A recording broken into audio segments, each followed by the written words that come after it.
Dialog Palembang pagi ini bersama narasumber yang akan membahas dan mengupas topik hangat yang tengah dibincangkan. Setiap hari pukul 8 waktu Indonesia Barat. Dengarkan hanya di Pro 1 RRI Palembang.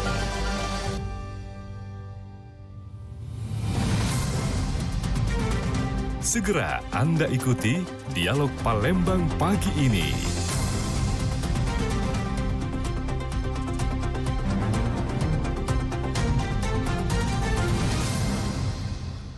Kita sudah di Dialog Palembang pagi ini, kita akan langsung saja menyapa Anda pendengar, akan berbincang-bincang mengenai Merdeka untuk kaum marginal ya. Masih dalam suasana jelang HUT ke-79 kemerdekaan Republik Indonesia yang tinggal menghitung hari lagi nih, sama-sama akan kita rayakan pendengar.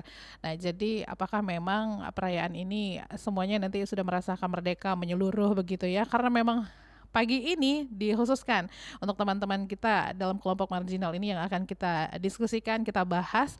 Sudah hadir di studio Pro 1 Palembang kedua narasumber yang sama-sama kita akan berbincang-bincang pendengar adalah pengamat kebijakan publik Sumatera Selatan, Bapak Dr. Andreas Leonardo. Selamat pagi, Assalamualaikum warahmatullahi wabarakatuh. Selamat pagi, Waalaikumsalam, Mbak Tata, apa kabar? Baik, Alhamdulillah Pak. Perjalanan sini gimana Pak, lancar ya? Alhamdulillah lancar, Mbak. Lancar, macet nggak Pak tadi Pak? Lumayan macet di beberapa titik. Di beberapa titik ya. Selanjutnya ada Pak Arifin Kalender, Ketua Masyarakat Miskin Kota di Sumatera Selatan. Selamat pagi Pak Arifin. Selamat pagi Bu Tata. Oke, jadi semua tanggalan tuh punya Bapak ya? Ya, kita punya Pak setiap hari itu. Kalender ya Pak ya? Per hari. Baik, perjalanan gini lancar juga ya. Tadi lumayan cukup pagi juga udah nyampe di sini ya Pak ya. Baiklah, perbincangan kita ini Merdeka untuk kaum marginal. Kami ingatkan kembali pendengar untuk segera bergabung bersama kami di 0711369977, 082179279090, dan juga ke RRI Digital dan akun YouTube RRI Pro 1 Palembang. Berbicara mengenai Merdeka untuk kaum marginal, karena memang ini langsung kita akan ngobrol nih sama Kak Arifin ya. Pak Arifin sendiri, saya mau tanya dulu nih, kondisi saat ini ya untuk masyarakat miskin, katakanlah mungkin kelompok marginal yang ada di Sumsel sendiri seperti apa sih? Kita juga masih memilah-milah nih kondisi masyarakat miskin itu yang mana udah ya. Banyak ya. Kan kita kata kemiskin semua sudah punya handphone. Aha. Semua rata-rata walaupun handphonenya untuk sekedar komunikasi dan untuk kerja. Nah di sini ya mungkin masih ada lah, karena kita lihat Sumatera Selatan masuk 10 besar ya di ada warganya yang miskin masih 10 besar. Jadi kita lihat ya memang masih banyak, terutama daerah pinggiran itu seperti di Muba. Masyarakat miskin kita lihat baru-baru ini ada sekolah masih banyak yang rusak, masih banyak anak-anak yang putus sekolah, padahal itu lumbung energi, banyak minyak. Nah berarti di satu sisi banyak yang menikmati hasil bumi hanya per orang dan per kelompok. Nah disinilah mungkin peran pemerintah kita nanti ke depan harus bagaimana mengurusi masyarakat yang memang katanya miskin atau boleh dibilang ini marginal. Berarti bisa dibilang nih peran pemerintah kita tuh kurang begitu? Sangat kurang. Oh sangat kurang. Ya, bukan saya yang bilang ya, Pak Arifin yang bilang ya sangat kurang begitu ya. Karena kita lihat mereka tuh peduli ketika ada maunya saja. Mungkin di saat pilkada ya peduli mereka, tapi setelah pilkada ya itu tadi nggak ada lagi apakah mereka mau menganggarkan di dinas sosial, apa yang harus mereka lakukan ketika kampanye janji-janji mereka terhadap masyarakat pinggir, masyarakat miskin. Nah ini yang akan kita minta tolong sama Pak Adian juga, mungkin bagaimana. Langsung ditodong Pak Andreas di sini ya. Kita kepengen ya jangan hanya janji-janji, ini pas momennya tentang kaum marginal atau masyarakat miskin. Nah di sini kita minta apa sih visi misi mereka ke depan dan bisa terlaksana atau tidak, itu yang kita lihat ke depan. Untuk mengurusi teman-teman ini ya begitu ya. Kita.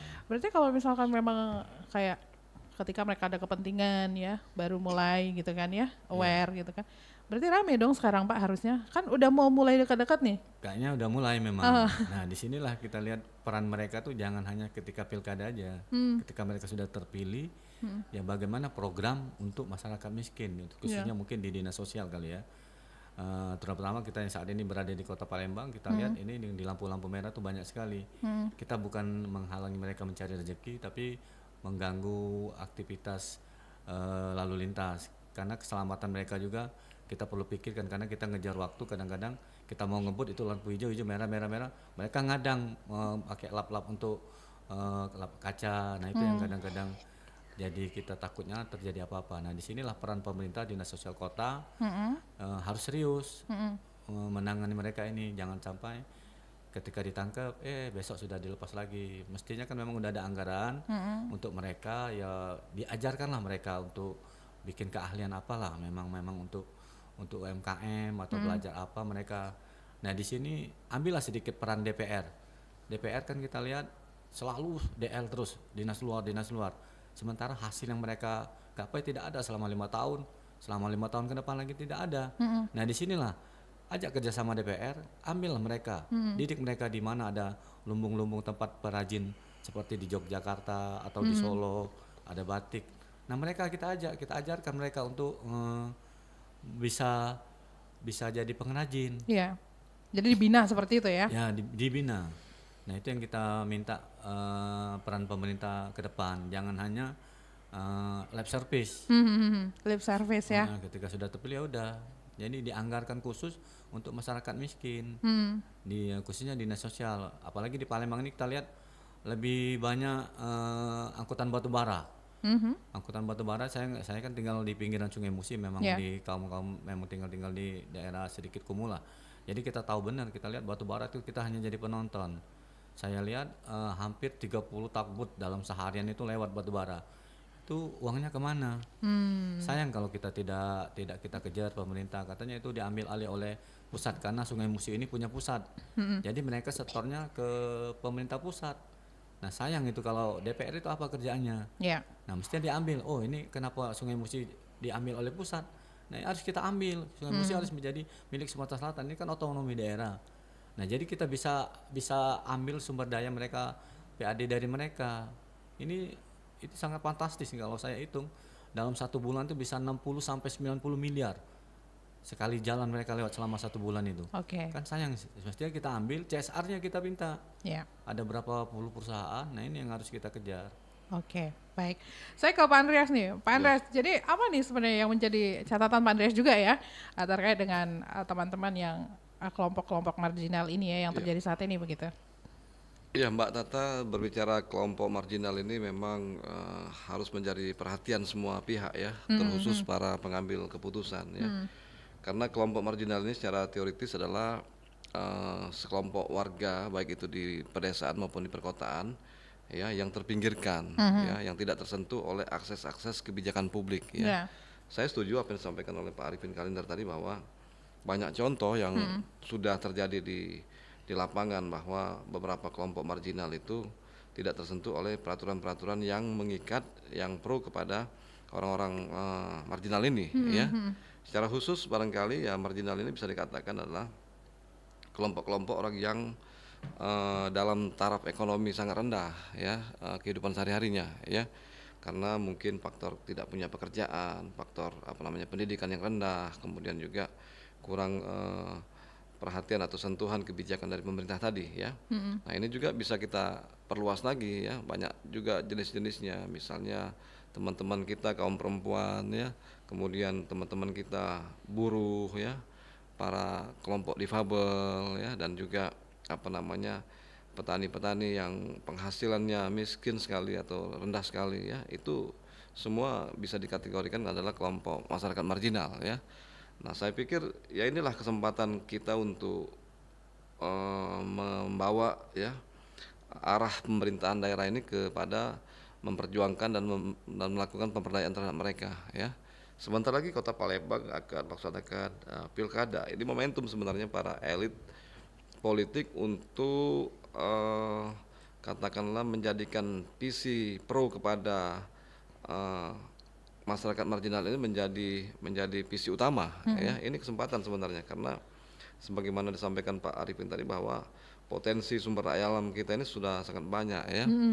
dan juga sumber daya manusia. Kalau ini tidak dibenahi maka bisa dibayangkan Mbak Tata, alangkah kasihan masyarakat kita ya di tengah kondisi pendapatan mereka, penghidupan mereka yang sangat rendah, ditambah lagi pendidikan yang tidak memadai juga dengan biaya-biaya sekolah yang sangat mahal hari ini kan. Nah, ini menjadi perhatian seharusnya bagi calon-calon kepala daerah Kota Palembang dan juga Provinsi Sumatera Selatan ya. Nah, saya berharap memang kebijakan publik pro jobs ya itu menjadi visi utama para kepala daerah untuk saat ini ya, karena jangan sampai demokrasi ini tidak mencapai tujuannya ya. Demokrasi ini kan ada 2 tujuannya Mbak Tata ya. Satu, untuk meningkatkan pendidikan politik masyarakat, yang kedua memberikan dampak kesejahteraan kepada masyarakat. Ya, nah, kita berharap itu para legislator yang sudah terpilih yang akan dilantik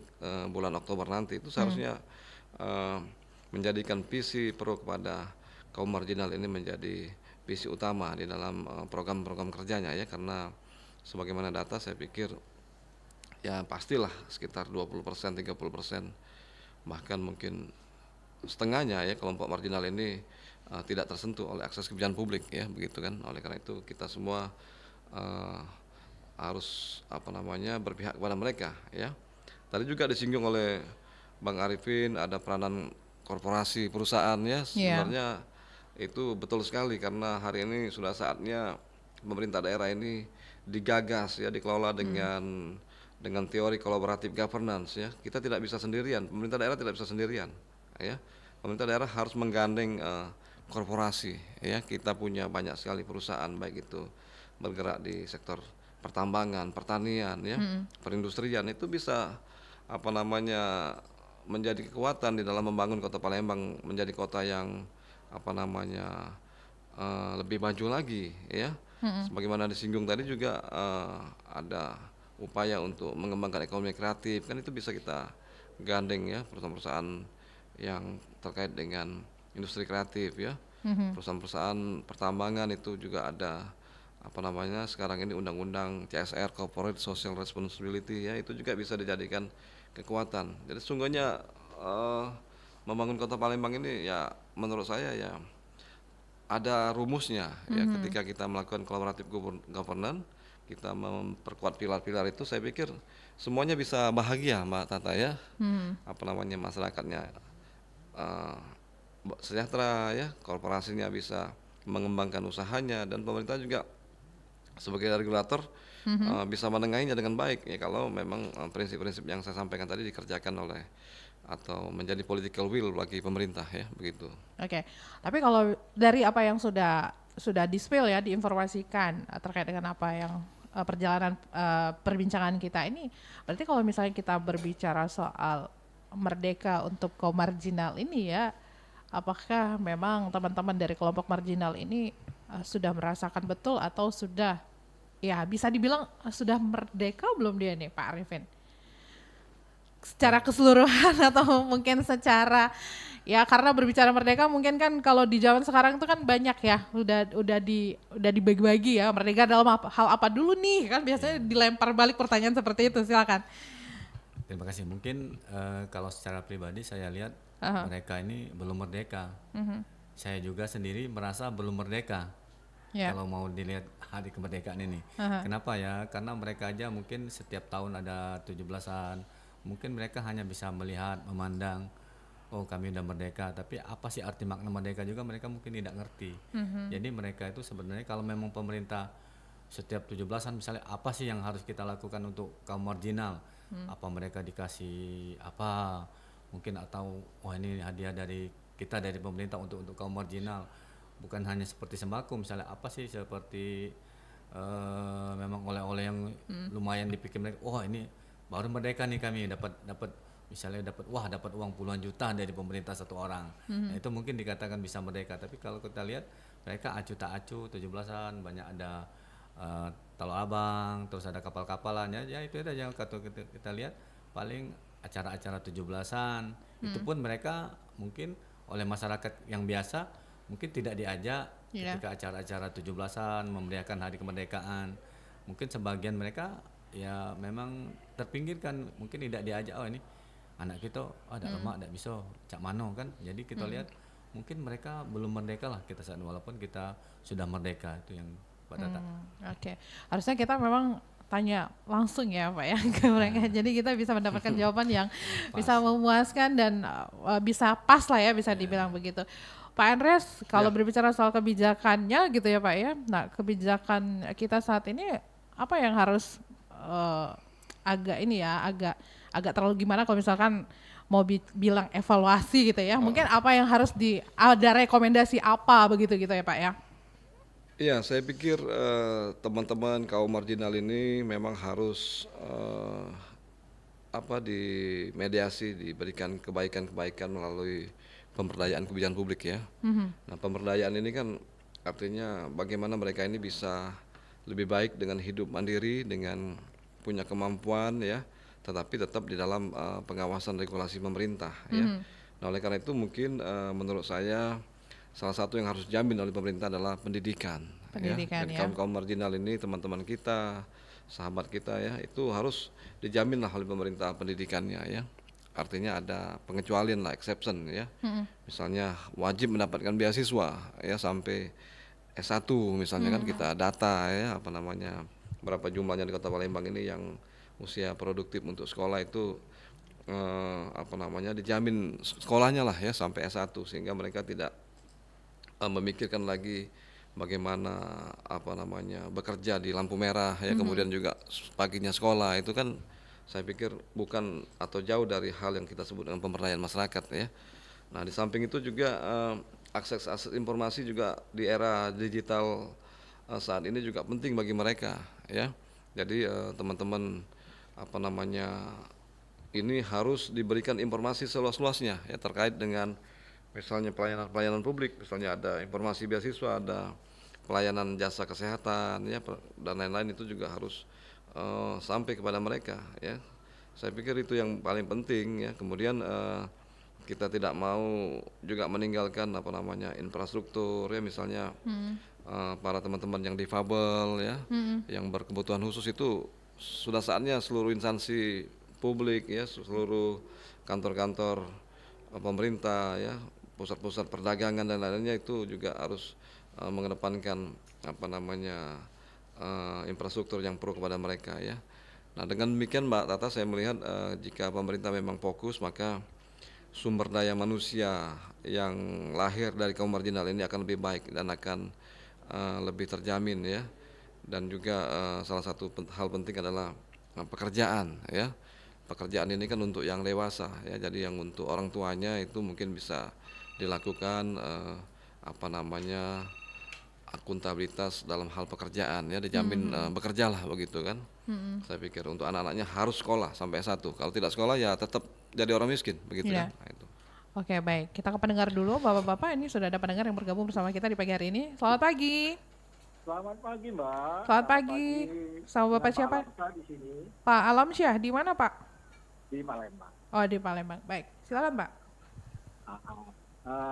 Pembangkaran sedikit mungkin benar bahwa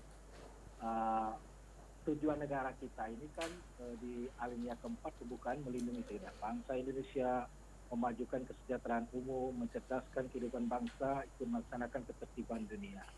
Nah, sebenarnya dari tujuan itu tersirat itu salah satunya bahwa rakyat Indonesia itu harus sejahtera, artinya tidak ada kemiskinan.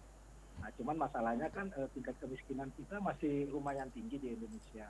Dan khusus Sumatera Selatan, kalau tidak salah, saya pernah baca di rilis BPS itu termasuk salah satu provinsi yang tingkat kemiskinannya tinggi. Nah, sekarang tugas kita, tugas bangsa ini, tugas pemerintah, tugas kita bersama bagaimana agar masyarakat ini terentaskan dari kemiskinan. Tentu salah satunya dengan program-program pembangunan yang berkeadilan. Bagaimana masyarakat miskin dapat mengakses pendidikan yang lebih murah dan berkualitas.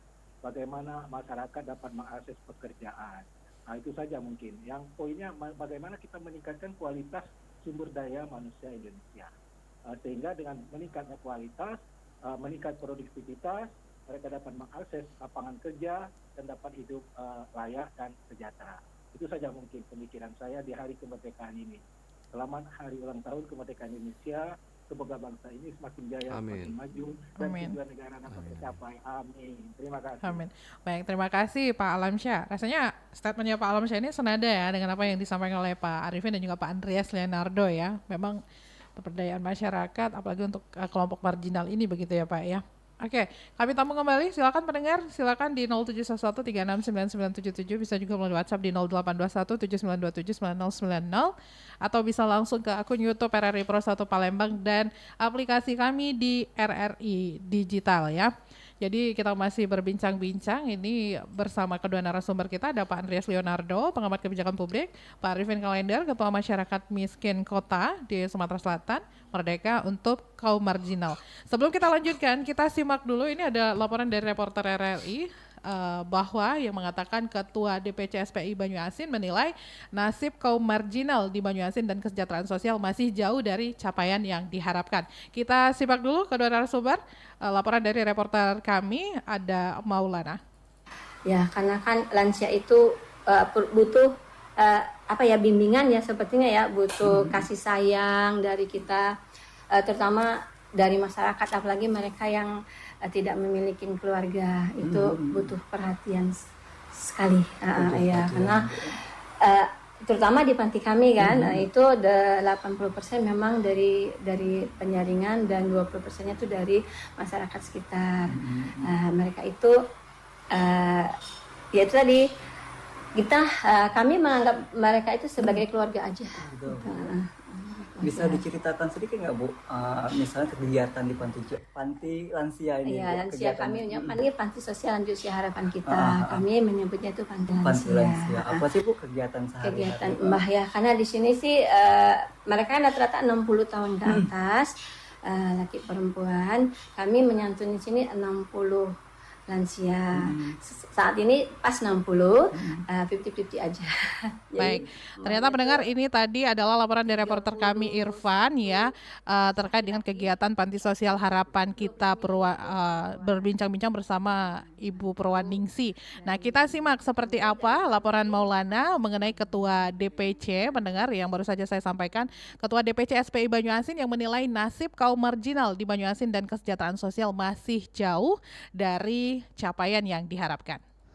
Menurut saya hingga kini masih jauh dari kata merdeka ya, karena masih seringkali mengalami ketidakadilan, eksploitasi, dan diskriminasi. Kaum marginal di Kabupaten Banyuasin, Sumatera Selatan hingga kini masih menghadapi berbagai tantangan yang signifikan, seperti ketidakadilan, eksploitasi, dan diskriminasi. Menurut Ketua Dewan Pengurus Cabang DPC Serikat Petani Indonesia SPI Kabupaten Banyuasin, Widya Astin, kondisi tersebut menunjukkan bahwa kesejahteraan sosial bagi kelompok ini masih jauh dari kata merdeka. Mereka sering mengalami keterbatasan dalam mengakses sumber daya, infrastruktur, informasi, dan pendidikan. Dikatakan Widya, bagi kaum tani dan buruh, sebagian besar belum merasakan kesejahteraan sosial yang layak. Masalah utama adalah upah buruh yang tidak memadai dan keterbatasan akses terhadap tanah bagi petani, yang merupakan sumber utama penghidupan mereka. Selain itu, kapitalisasi sistem pertanian mengakibatkan penguasaan tanah oleh segelintir orang sehingga menambah beban kaum marginal. Semangat kemerdekaan ke-79 tahun ini masih jauh dari kata merdeka sesungguhnya, karena berapa banyak masyarakat miskin atau kelas bawah bahkan menjalar hingga kelas menengah tidak memiliki tempat tinggal, bahkan tidak dapat mengecam pendidikan dasar akibat kemiskinan atau tingginya biaya hidup di perkotaan. Ya, lihat aja lah yang di kota-kota pangkalan balai di Kabupaten Banyuasin kan masih banyak masyarakat miskin yang tidak dapat memenuhi kebutuhan pangannya yang sehat. Ini kita lihat dari tingginya angka stunting di Kabupaten Banyuasin. Widya juga mengatakan adanya program bantuan sosial pemerintah seperti BLT dianggap sebagai solusi jangka pendek yang belum memadai untuk mengentaskan kemiskinan. BLT dinilai tidak menyentuh akar permasalahan, yakni ketidakadilan struktural dan kesenjangan sosial yang meluas. Untuk itu, Widya menekankan bahwa pemerintah daerah harus lebih serius dalam melaksanakan amanat Undang-Undang 1945, khususnya pasal 34 ayat 1 yang mengatur tanggung jawab negara untuk memelihara fakir miskin dan anak terlantar. Pemerintah diharapkan dapat memenuhi kebutuhan dasar yang layak bagi kemanusiaan dan mengurangi ketimpangan sosial yang ada. Widya berharap ke depan adalah agar kemerdekaan bagi kaum marginal bukan hanya menjadi jargon, tetapi juga diterjemahkan dalam tindakan nyata. Negara juga diharapkan mengatasi ketidakadilan dan diskriminasi yang menimpa kelompok ini, serta menghentikan praktik korupsi yang menghambat pembangunan dan kesejahteraan sosial. Dari Palembang, Muhammad Maulana, RRI Pro 1 terus mengudara untuk Indonesia. Baik, ya demikian laporan dari reporter RRI kami ya, langsung dari Musi Banyuasin seperti itu ya. Apa tanggapannya nih Pak Andreas dan juga Pak Arifin? Oh iya, saya sangat setuju ya, karena kaum marginal ini juga menyentuh kelompok petani, ya, kelompok nelayan, ya, kemudian juga orang tua kita yang ada di Panti Jompo, ya, bahkan juga para veteran, pejuang-pejuang itu kan salah satu bagian dari kaum marginal, ya. Ya.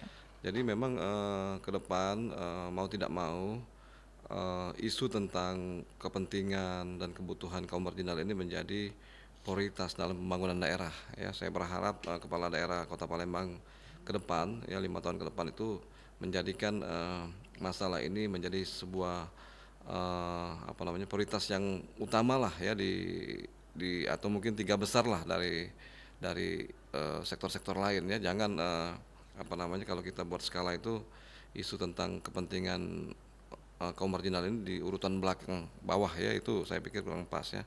Nah ini tentunya Mbak Tata ada kaitannya dengan politik anggaran pada APBD ya. Oleh karena itu teman-teman kita juga yang akan dilantik menjadi anggota dewan bulan Oktober nanti juga harus memiliki mindset seperti ini juga ya. Artinya politik anggaran itu ya harus diarahkan kepada dinas terkait ya. Tadi Pak Arifin Kalender sudah menyampaikan bahwa dinas sosial terkadang minim anggaran. Nah ini ke depan harus dibalik ya. Seharusnya dinas sosial ini yang diberi porsi anggaran paling besar ya, bukan dinas PU ya. Dinas PU kan tiap tahun ngecor jalan ya, sudah bagus jalan di Kota Palembang ini kan. Ya. Dinas sosial ini yang harus dicor ini, bagaimana kemiskinan ini hilang ya. Nah oleh karena itu program-program seperti penjaminan beasiswa, penjaminan kesehatan ya, penjaminan kolaborasi dengan perusahaan ya, pemberdayaan di dalam hal ekonomi kreatif itu harus menjadi prioritas ya. Ini yang saya tekankan ya, karena mau tidak mau semuanya ini nanti berakhir pada politik anggaran di APBD begitu kan. Seperti itu Mbak Tata. Baik. Sebelumnya kita ke pendengar dulu ya, Pak Arifin dan juga Pak Andreas, sudah ada yang bergabung ini. Selamat pagi. Selamat pagi, Assalamualaikum warahmatullahi wabarakatuh. Waalaikumsalam warahmatullahi wabarakatuh. Sama Pak Amir ya Pak ya? Iya, alhamdulillah. Silakan Pak. Alhamdulillah. Jadi pertama saya mengucapkan terima kasih kepada RRI. Talkshow kita dalam rangka menyambut Hari Kemerdekaan ini, kita membicarakan masalah saudara-saudara kita yang masih termarginalkan. Saya sepakat dengan bapak-bapak kedua narasumber itu tadi menyebut bahwa saudara-saudara kita yang masih termarginalkan ini atau masih marginal ini belum merdeka. Saya sepakat. Saya terflashback kira-kira berapa puluh tahun yang lalu saya pernah bertugas di Musirawas sana ke perkampungan saudara-saudara kita, kalau kita menyebutnya kubu kan, tapi mereka sana nggak mau dibilang kubu, suku anak dalam lah yang masih terkebelakang. Nah, dalam suatu dialog saya teringat betul waktu itu, Pak katanya kamilah warga negara yang kelas 1 ini, Bapak itu warga negara kelas 2. Saya bilang kenapa Lur? Kenapa bilang begitu Lur? Kita di Samo. Enggak. Waktu Belanda masuk ke Indonesia menjajah katanya kami lari ke hutan, kami nggak mau dijajah. Bapak bertahan di kota. Itu alasannya. Tercengang saya dengan jawabannya itu. Saya berpikir, ya Allah, masih begini rupanya. Tapi itu beberapa tahun yang lalu, mungkin sekarang sudah nggak lagi berpikir begitu. Nah inilah. Jadi saya sepakat sekali dengan kedua bapak-bapak narasumber tadi, ke depan siapapun yang terpilih, kita kan akan melaksanakan pilkada ini. Tolonglah saudara-saudara kita yang masih termarginalkan ini prioritas utama. Prioritas utama. Ya, bagaimana kita ini nanti dululah membangun gedung-gedung menjulang dan lain sebagainya. Tidak banjir. Saudara kita yang termarginal ini sudah tidak lagi Kita masih bersyukur, bapak-bapak masih 2 kali sehari makan. Saya terenyuh sekali mendengar talkshow pagi ini. Masih ada saudara-saudara kita yang susah hidupnya. Malah kalau mau beli apa-apa pengen, dia harus barter. Barter, ambil ubi di kebunnya, tukar dengan apa kepengenannya di warung-warung. Nah inilah harapan kita. Saya sangat setuju kepada kedua bapak-bapak narasumber ini. Marilah ke depan kita bersama-sama menggaungkan ini semua.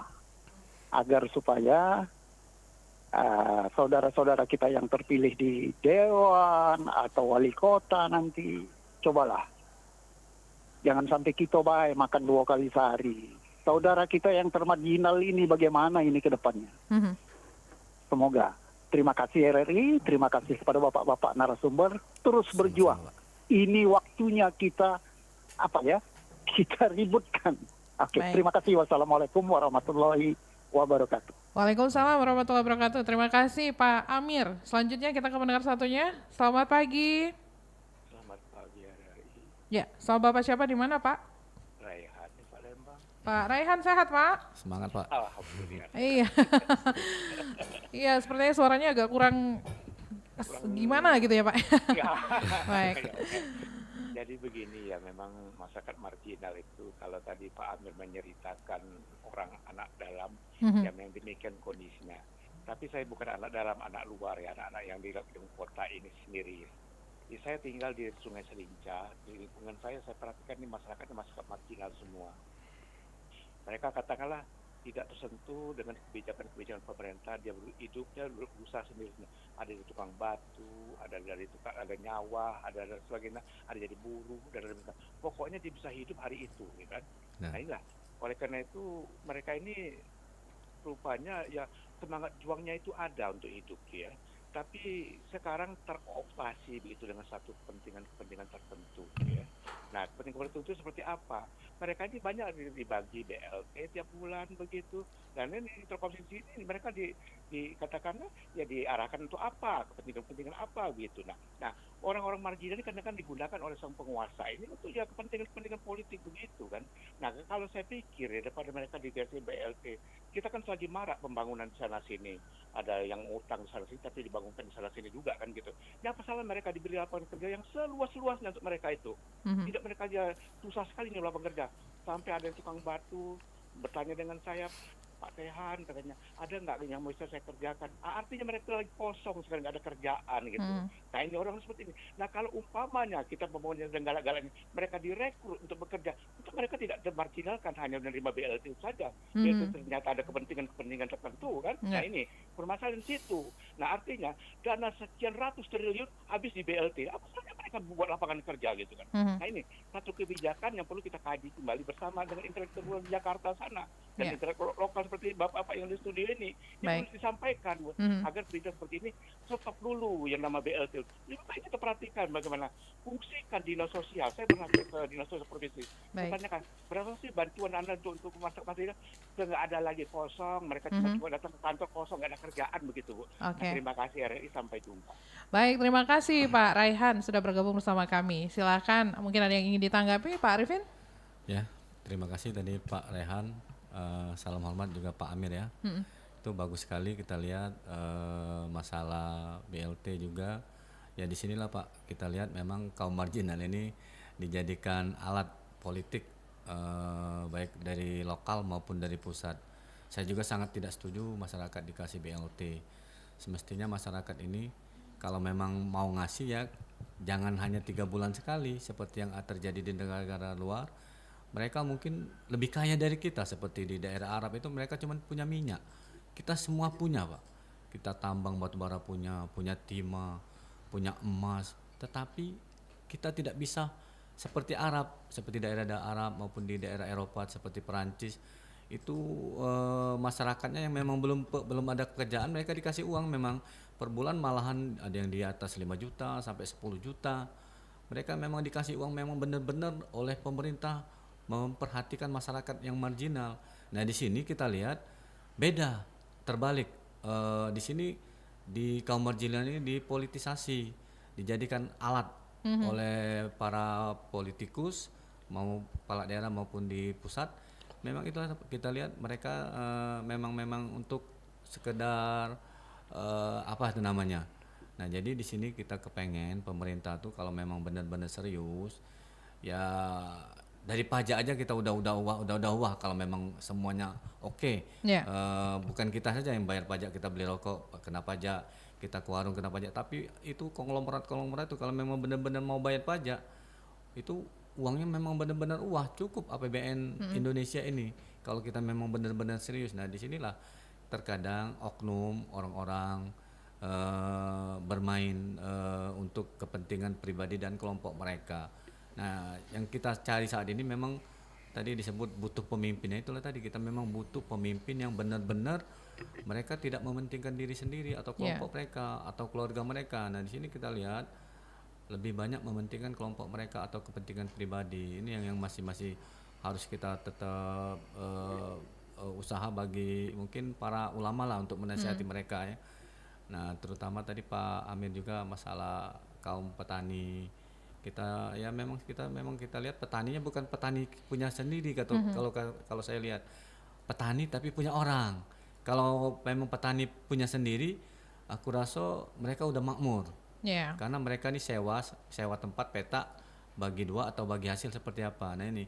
Tapi kalau memang benar-benar petani punya tanah, ya mungkin mereka makmur.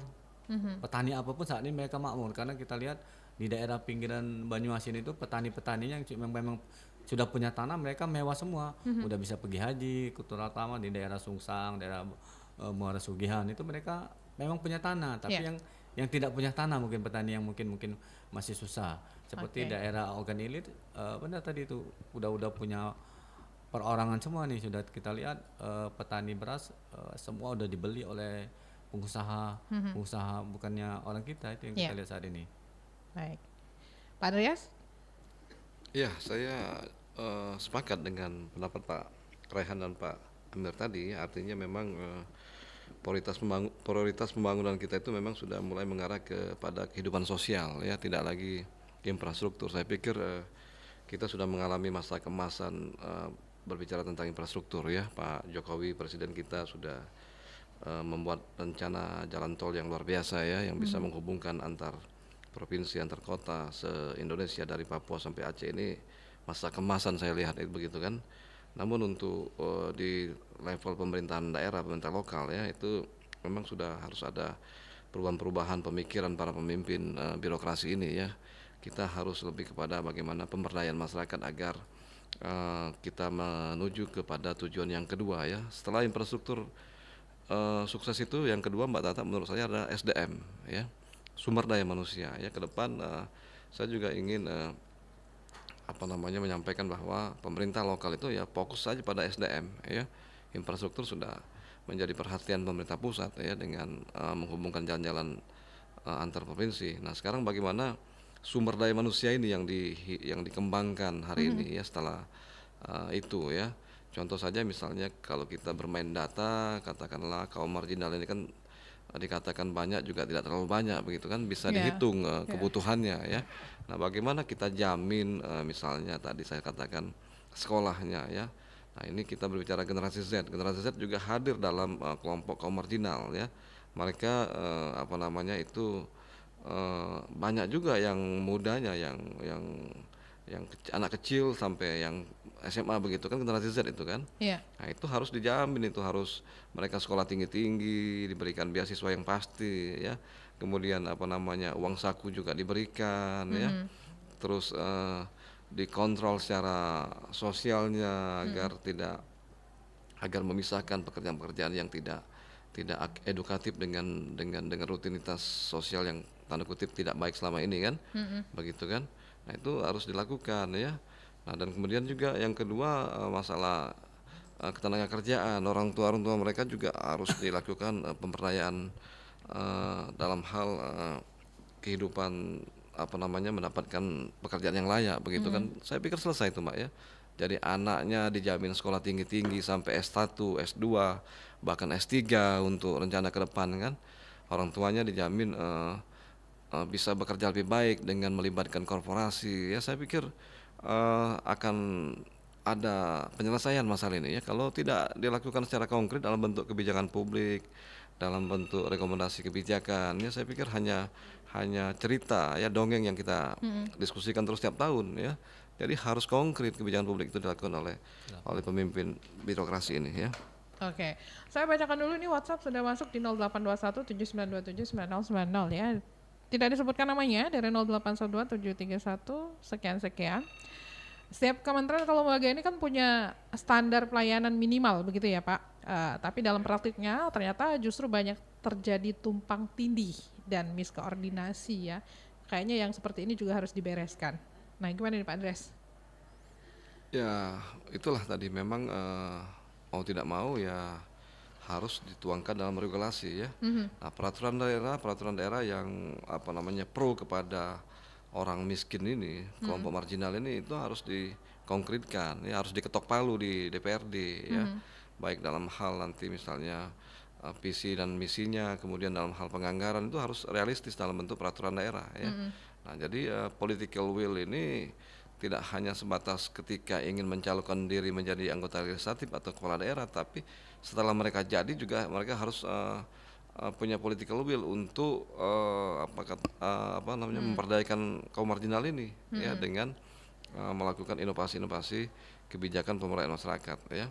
Mari kita tinggalkan misalnya BLT, tapi kita sudah mulai memikirkan bagaimana peningkatan SDM kaum marginal ini kan lebih baik ya daripada BLT yang diperoleh secara taktis, secara pragmatis ya. Kalau diberikan beasiswa ya harus dijamin satu keluarga harus ada 2 yang sekolah sampai S3 doktor misalnya kan. Itu kan luar biasa itu Mbak, untuk 10 tahun ke depan atau 15 tahun ke depan kemajuan Kota Palembang ya. Nah ini yang harus kita konkretkan ya. Oke, kita ke pendengar lagi Pak Arifin dan Pak Andreas. Selamat pagi. Selamat pagi Mbak Tata. Selamat pagi, sama Ibu siapa di mana Bu? Sama Ibu Dewi di Prabu Muli. Bu Dewi di Prabu Muli, silakan Bu. Selamat pagi Pak Arifin dan Pagi. Pak Andreas. Ya. Selamat pagi Bu Dewi. Ya, saya mau curhat dikit ya Pak. Boleh.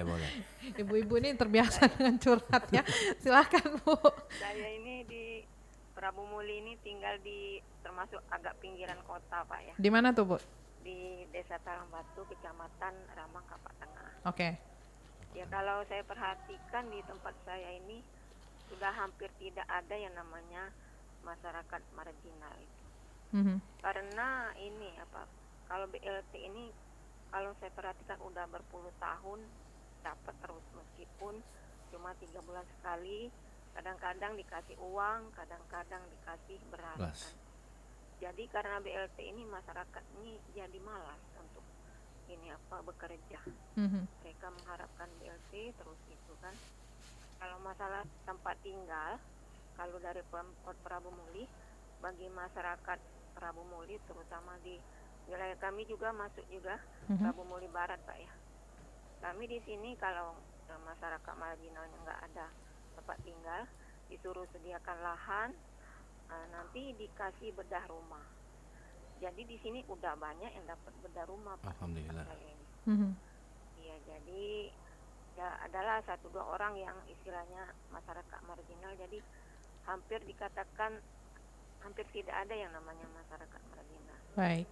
Iya, karena ini sebetulnya BLT ini ya udah ini salah sasaran Pak.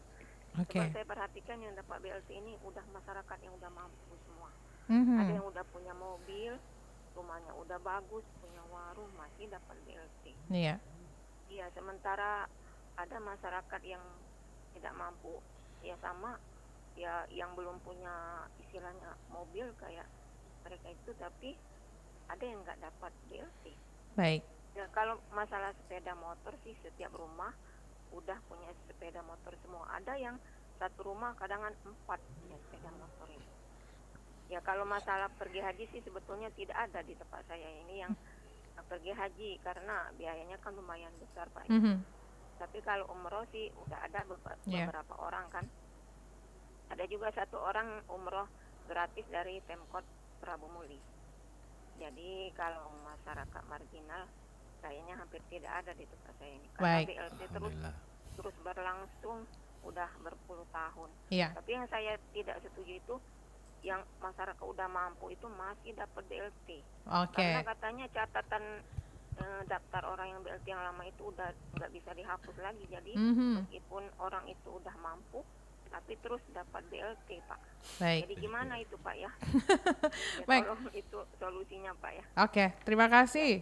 Ya itu aja, Pak. Assalamualaikum warahmatullahi wabarakatuh. Waalaikumsalam warahmatullahi wabarakatuh. Terima kasih Bu Dewi di Prabu Muli. Mudah-mudahan ini suara ini didengarkan sama pihak yang ini ya Pak ya, yang bersangkutan begitu ya. Kita senang sih mendengarnya bahwa tidak ada lagi kelompok marginal di sini, malah secara tidak langsung Bu Dewi ini mengharapkan ya udahlah dihapuskan saja BLT di tempat dia begitu ya Pak ya. Baik, lanjut lagi silahkan pendengar. Halo. Halo. Halo. Terputus ya. Saya bacakan dulu WhatsApp yang masuk di 082179279090, tidak disebutkan juga namanya.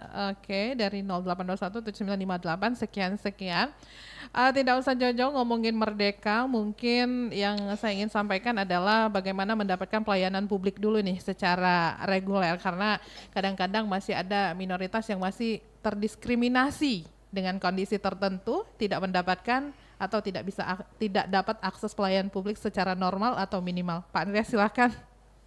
Oh iya, pelayanan publik itu adalah hak setiap warga negara, ya, tidak memandang kelas sosial, ya. Jadi siapapun itu berhak mendapatkan pelayanan publik, ya. Tidak ada batasan ekonomi, tidak ada batasan status sosial, ya. Tidak ada batasan kedudukan politik dan lain-lain, ya. Oleh karena itu ke depan memang visi misi pelayanan publik pro kaum marginal juga harus menjadi isu utama bagi pemerintah, ya. Pemerintah harus menjamin keadilan dalam pelayanan publik dan standar pelayanan publik yang memang kalau bisa dibuat kekhususan untuk mereka-mereka yang memang dalam kehidupan yang sangat dekat dengan garis kemiskinan, ya, itu lebih diprioritaskan, Mbak, menurut saya. Artinya begitu kan, apalagi kalau kita berbicara tentang teori. Sekarang kita sudah mengenal bagaimana ada new public service, ya, new public management, ya, dan juga paradigma yang lain yang sudah pasti memang hari ini sudah saatnya pemerintah itu tidak hanya sebagai regulator tapi juga sebagai pelayan, ya. Pemerintah birokrasi itu pelayan, ya. Masyarakat tanpa status sosial yang harus diklaster itu menjadi orang yang harus dilayani, ya. Jadi ya sekali lagi saya pikir sudah hak merdeka kaum marginal untuk mendapatkan pelayanan publik, ya, tidak boleh diganggu gugat. Oleh karena itu SOP harus jelas, tidak ada pengecualian yang memberatkan mereka, ya. Begitu. Baik, Pak Arifin, terkait dengan pelayanan publik ini ya, saya juga mau tanyakan, karena Pak Arifin ini kan Ketua Masyarakat Miskin Kota begitu ya di Sumsel ini, mana yang paling sulit, maksudnya yang keluhan teman-teman sekitar gitu ya, mendapatkan pelayanan publik, itu biasanya di sisi mana tuh? Kalau kita lihat pelayanan publik yang paling sulit itu di kesehatan. Saya hampir tiap hari ngurusi warga, yaitu baik di puskesmas maupun di rumah sakit. Nah di sini kita lihat pelayanan publiknya memang sedikit kurang lah kalau kita lihat, ya. Seperti baru kemarin saya ke rumah sakit Bunda, ngantrinya panjang, terus digabung lagi yang BPJS bayar dengan yang tidak bayar. Jadi dijadikan satu, banyak yang berdiri. Setelah saya kritik, langsung saya WA kepala dinas kesehatan, langsung mereka cepat-cepat yang tidak ada kursi disiapin kursi. Nah disinilah kita lihat pelayanan publik yang masih banyak kurang, ketika masyarakat kurang akses, kurang ngerti. Apalagi di puskesmas mereka dipersulit, diolok-olok, bahkan dihina-hina oleh petugas puskesmas.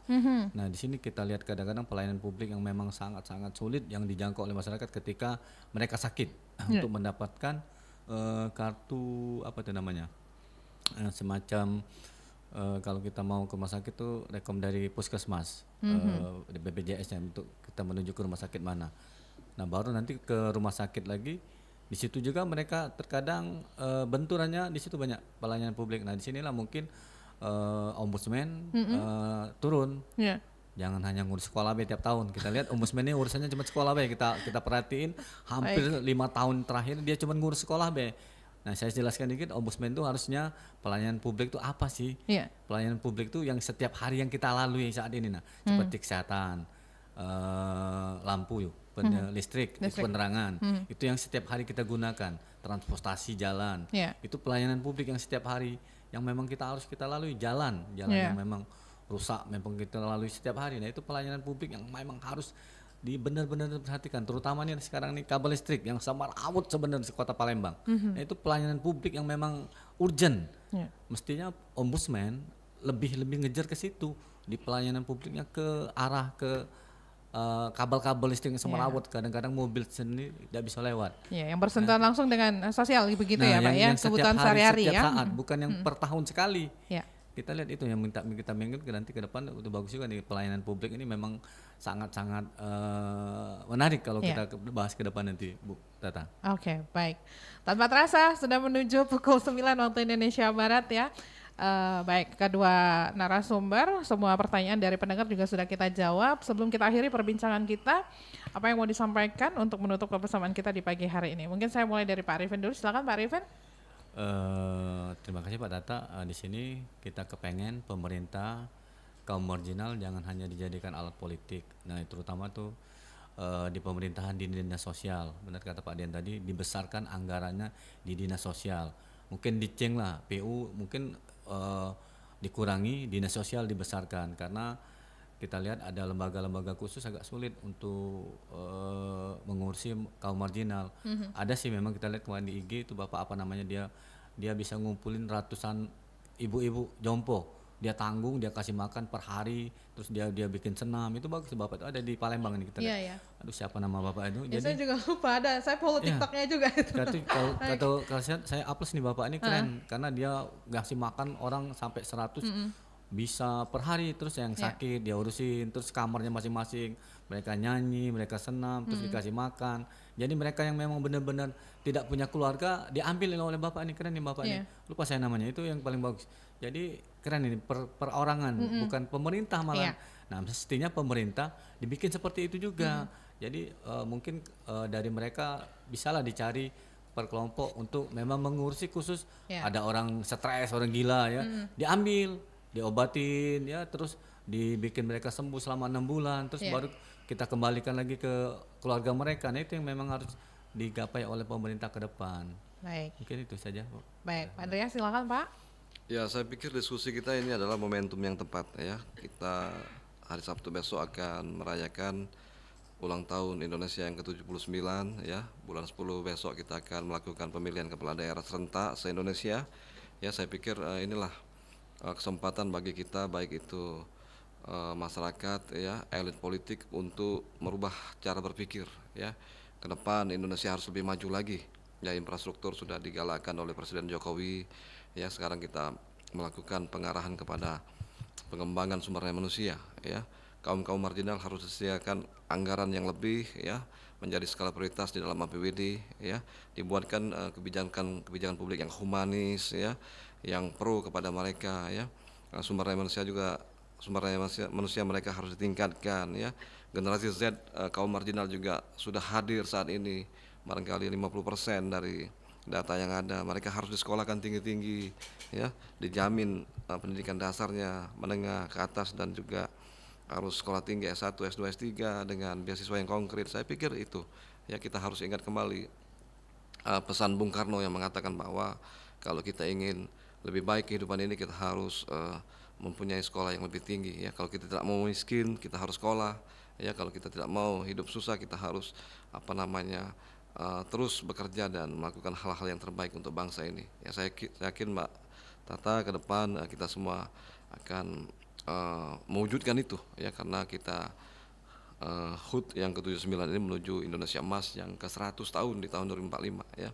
Sudah saatnya persoalan-persoalan pengembangan sumber daya manusia ini menjadi prioritas pembangunan daerah dan pembangunan nasional ke depan. Terima kasih. Baiklah, terima kasih kepada kedua narasumber yang sudah hadir di studio Pro 1 Palembang, Pak Andreas Linando, pengamat kebijakan publik, Pak Arifin Kalender, Ketua Masyarakat Miskin Kota di Sumatera Selatan. Terima kasih banyak Pak, waktunya bersama RRI Pro 1 Palembang di pagi hari ini Pak. Sampai ketemu lagi, mudah-mudahan kita akan ketemu lagi di perbincangan berikutnya dengan pembahasan yang berbeda ya, dan masalah-masalah yang kita bahas di pagi hari ini sudah tidak ada lagi untuk kedepannya, begitu ya Pak harapannya ya. Amin. Baik, terima kasih, selamat pagi, assalamualaikum warahmatullahi wabarakatuh. Selamat pagi Mbak Tata. Pendengar, terima kasih juga untuk Anda yang sudah bergabung bersama kami di Dialog Palembang pagi ini. Tetaplah bersama kami masih akan terus melanjutkan di Palembang pagi ini untuk Anda, masih di Pro 1 Palembang, kanal informasi dan inspirasi. Baru saja Anda ikuti Dialog Palembang pagi ini.